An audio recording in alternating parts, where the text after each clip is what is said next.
Talk about the guy code thing. That was an interesting space. 2012. It was an interesting space. Me and Lil Duval were doing some colleges together. Yeah.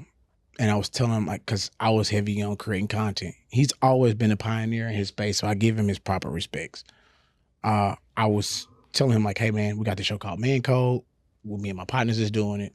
We're creating this. Boom. It's getting some traction on World Star. Yep. It's getting shared. We're getting millions of views. It's getting reposted. People are taking other pieces and putting it on Facebook. It's doing well. Here's what I have to tell people about as being content creators. When you make something great, you have to expect other people to emulate what you're doing. Yeah. You are a trailblazer every time you put something out, because somebody else who doesn't know which way to go, they're going to look at where you went to get the success that you have and then pick up from there and then go somewhere else. That may not be where they're going to stay, but they'll start with what people know to be able to ingest it. Remember, there's two parts of that I'll use. I'll say digest and ingest. Digest is the part where I'm breaking shit down. Ingest is where what you put into me, it goes to stay with me over the long term.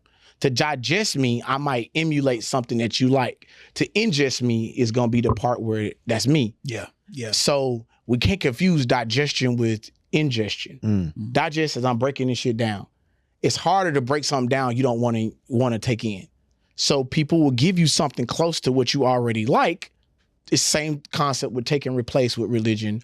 It's the same concept with you'll see somebody that looks like something that you like, and then later on you'll be like, nah, they're totally two different things. So producers from the Guy Code show, they saw what we were doing online. Of course. They created something based off that, pitched it. It's no different than what people do with ChatGPT. Give me something like this, something like that. The writers borrowed some of the concept that we had. They put together a sizzle. In doing that, they reached out to people that were prominent that they could get access to. Yeah. That was Charlamagne the God and Lil Duval. Yeah. I don't personally have a beef with them. At the time I did, because I felt like you niggas took it. They didn't. They weren't in that room. They didn't know. They was doing what they do. The decision was made before it even got to them. Yeah. Correct. But this is with me doing 14 years in Hollywood to know how the system worked before I started holding them personally accountable. Trey Drew, Duval, they got me fucked up. I showed him the show. He wasn't in the space to tell them that. Yeah. At the time, 14, 15 years ago, when it was going on, and the producers were looking at it, shout out to Bird Brain. They ended up coming back and coming to me about doing another show, but it hurt me because I shot this show. I did this with my friends. Shout out to Derek Sleazy Evans.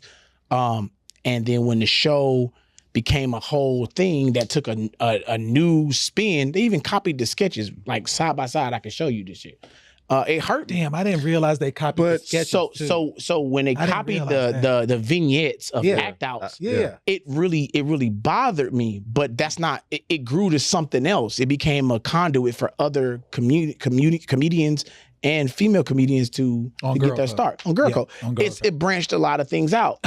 I ended up being able to come back, but it was hard. We put out an initial injunction. We filed it. My attorney filed it against Viacom, because that's the parent company. And then they came to me and they was like, look, you filed this lawsuit against Viacom. You can't be on BET. Damn. You can't do Comedy Central. You can't do Cartoon Network. Damn. You can't do VH1. You can't do anything with an injunction against the parent company. Yeah. That's like if you file a lawsuit against CBS, you can go ahead and kiss Hulu and so many other, and Paramount Plus, because it's a parent company. That just sound like Big Bank take Little Bank. And I know you started off by saying like somebody's gonna take your you're gonna inspire somebody to take your idea. But this is a whole organization that took your idea. So that's kind of, isn't that different? No. Because not one person or group it wasn't based off it being me. Yeah. It could have been anybody who had something that was viable to them. It didn't matter that it came from me, Billy Sorrells. They saw something that was getting traction in social media, and they wanted to make the show have both social acclaim and on television acclaim. Then they turned around and made Girl Code out the shit. So what was fucked up was I didn't want to go on and be like, put me on a show that I helped create. Of course. Because I got this injunction. Yeah. So what they settled with me was, they were like, look, you drop your injunction, we'll do a partnership with you with BET. That started my career with them for 9 years. I did all day BET.com. I did all their award show stuff, BET Awards, any of their coverage for red carpet stuff. I was able to do that. And I did that for 9 years. Great amount of context, great stuff. And then a circle all through television and come back and then do when they brought back Wildin' Out. Yeah. When Nick Cannon was a beautiful thing. And so to come and do that show was great to be in a space. Then Bird Brand came back and offered me Dirty 30s, which was a show that they never finished doing, but we shot. It was full circle. And once I was able to work with the producers and we talked about it and I understood it, it helped me gain a grasp on the landscape of what it means to be successful in what we're doing.